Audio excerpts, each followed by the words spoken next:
What's up, you guys? Welcome back to V.S.O.P Sports Radio, where we only drink the finest of cognac. I'm your host, Ryan, and today we are talking about Draymond Green and the antics that don't stop, the nonsense that this man talks about, the brittle ego that this man has, the fragile ego. He can't take constructive criticism. The man is a damn. I just don't know. I don't know how to put it in words, but I've had enough of this guy. I wish he would go away, retire, ride off into the sunset, whatever the case may be. We're going to talk about a situation in which Draymond Green got on his podcast, talked about how he felt his head coach, Steve Kerr, hindered his career. Okay. Austin Rivers commented on those comments, and it started a damn firestorm. So what I want to do right now is I want to play for you the comments that he made and Austin Rivers' comments from that. Let's take a look. As much as he's done for me in basketball, a part of me think he's hindered me in my career and what I could have become. But what he's also helped me become. Like, you got to take the good with the bad, man. When I think of who I was offensively as a player and who I became, I think a part of that is due to him. I don't hold that against him. I'm forever grateful that he still put me in a position to be successful and that I could become Draymond Green despite my offensive role on our team. Can he be right in both cases that he wasn't featured at all? But I mean, how do you feature Draymond Green? Feature him doing what? I don't know. Feature him doing what? I'm trying to be fair to the context of this. It's ridiculous. It's utter ridiculous. And you know what's shocking? Because Draymond has such a basketball. He has such a high IQ. That's a big part of his game, is how smart of a basketball player he is. So it bewilders me that he even thinks like this, because it's like, Draymond, them taking a chance on you and them playing you and Steve putting you at the forefront of that offense, making you be the point forward and kind of the, letting you allow you to have that voice and the freedom to have your, whether it's spasms or when he loses it, or to be the emotional leader of that team. Steve let him be who he was. So to hear he was hindered, especially Draymond's never been an offensive score juggernaut. He's left open 80% of the game. No one guards him. And because he's such a high IQ player, he's been able to take that and be a free screener for Steph, Clay. He's been this enforcer. He does all these things defensively to dominate. I don't know what way he was hindered and why they would ever draw up plays for you to score. You were never a scorer. In fact, the teams would have loved it. If you were shooting, it'd be much better than Steph not, or Clay or Kevin not. It's just ludicrous. I don't even know where he got this from. If Draymond was on another team in the NBA, I don't know what his career would have looked like. He wouldn't be a Hall of Famer. No. And that's not a slight to Draymond, because he is in the Hall of Fame. So it's like, take the fact that the guy that helped you get there is the guy you're saying hindered you. I don't understand I don't get it. Dre, and I love Dre. I love his competitive. I love everything about Dre. We got drafted in the same class. He's too smart of a basketball player to genuinely think this. Now, as you heard, Draymond Green truthfully feels that his role was hindered playing for the Warriors. Draymond, you're not a scorer. You're not that guy in the NBA. Now, obviously, in high school and in college, your roles are different. We have seen a lot of players go from high school to college, and then when they get to the pros, their careers are totally different. Look at Patrick Beverley. Patrick Beverley, I want to say in high school, averaged 37.5 points a game. Look at what that translated to in the NBA, right? Look at what that translated to. So because Draymond is Draymond Green, he gets absolutely offended, and he goes on, he just goes ahead and decides, hey, you know what? I don't like what Austin Rivers said, so let me go ahead and talk some shit about Austin Rivers.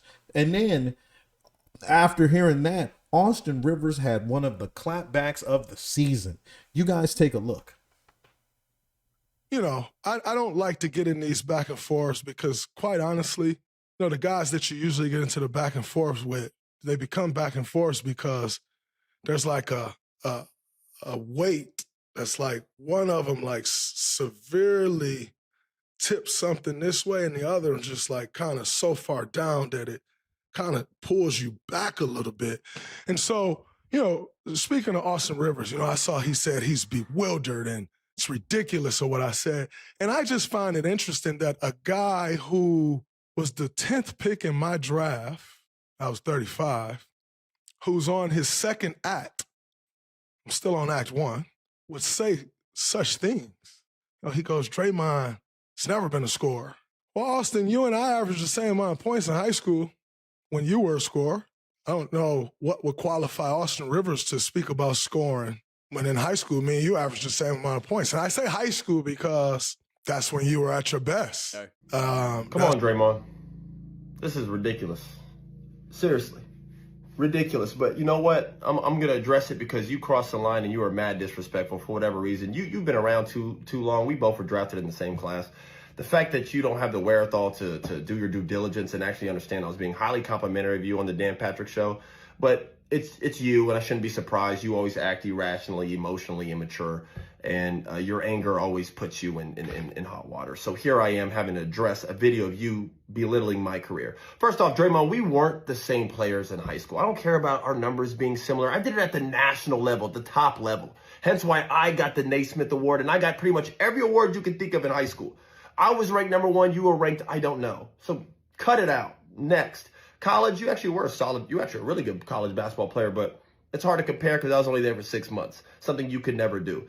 Talk about I was, one of the featured guys. No, I was the guy. I led my team in scoring. I was first team All-ACC, freshman player of the year, lottery pick. Stop. Next. NBA, hey, man, you got it, Dre. I mean, listen, I played in the NBA for more than 10 years, more than a decade, but 11 years, but I'm not a Hall of Famer like you. So I'll give you that credit. All right? You got it. But let's peel back that onion and understand why. Easy, Tiger. Okay?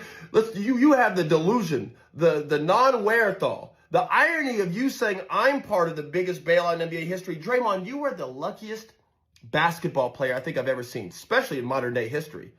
Let's talk about that. You were drafted to a franchise with a Hall of Fame front office, Bob Myers, Hall of Fame coach, Steve Kerr, the greatest shooter of all time, and perhaps the top 5 player of all time, Steph Curry, Hall of Famer. One of the greatest shooters, top 5 shooter of all time, another Hall of Famer, Klay Thompson. The Swiss Army knife himself, the guy who could do a little bit of everything on the floor, Andre Iguodala, another Hall of Famer. I know, keep up, it's a lot of talent. Not to mention one of the most lethal scorers of all time and arguably a top 10 player of all time, Kevin Durant, the same guy you chased off because of this, your mouth. You talk too much. And that's not even counting the plethora of talent around those guys. The Sean Livingstons, the Barbosas, the Andrew Wiggins, the Jordan Pooles, who you also chased off. Cut it out. Draymond, you're the backpack jump shooter. You're the guy that everyone leaves open. No one guards you. There are hours and hours and hours of film of just you being left wide open. In fact, anybody can just YouTube or Google or watch any Draymond game ever, and he's open all game. There are clips of you getting a rebound and just driving in a straight line and just getting a wide open layup because everyone's fanning out to guard the actual talent on the team. Talking about Steve Kerr hindered your career. Bro, Steve Kerr made your career. How dare you? Coming at me? Are you kidding me? I wish I could give my son $200 million if I was a coach. Yo, the NBA doesn't give coaching jobs to guys who may or may not sucker punch one of the players and staff. You need to fall back, Dre. Let's just be frenemies. As you saw, Draymond got a little out of line, got a little foul. Of course, like I said, he can't take constructive criticism. So what does he do? He insults Austin Rivers' career, and Austin Rivers came back and was very truthful about the situation. Draymond, you're one of the luckiest people in the NBA. You're only who you are because of the team you landed on. When Klay Thompson got hurt and Curry got hurt, during that time when Jordan Poole really started to, come into the zone, that was your opportunity to say, hey, you know what? There is no option. I'm the only option. Let me go on here. Our team might suck. Okay, we might still be in last place, but this is my opportunity to score 28 points a game. Did he do that? Hell to the no. Okay. Matter of fact, it didn't even look like he wanted to play. I think at some point he had an injury, a phantom injury, and he didn't want to play anymore, And so what this did was, allow people like Austin Rivers to talk about that. Like, dude, you're the luckiest guy. Look at all the people who played around you. All you had to do was set screens and pass the ball to people. You got a chance to set screens and pass the ball to KD, Steph Curry, Klay Thompson, Andre Iguodala, Sean Livingston. No wonder you're the leading person with the franchise guy for triple doubles on your team. No wonder.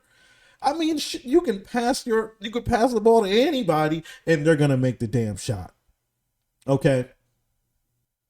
Now with this back and forth kind of going viral, what did TNT say? TNT said, "Hey, this is a perfect opportunity for us to bring Draymond Green, while Shaq is out." So they bring him in, and he decides. Shaq is trying to explain how, like, hey man, it might be time. The Warriors' time is over, whatever the case may be, and obviously here you go, Draymond Green can't take constructive criticism, and he takes a personal shot at Charles Barkley. Now let's take a look at that, and then after that, we're going to hear what Charles Barkley had to say about that.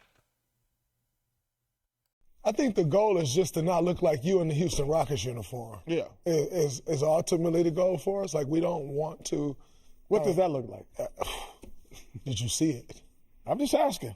I saw it. And then he made it personal, where he took a shot at you when you were chasing a ring in Houston.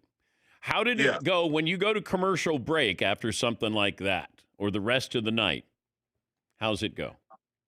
Well, number one, I don't ever take anything. You can never take personal shots at guys. I've said that in my 26 years. My critiques of every player or coach is only about the situation.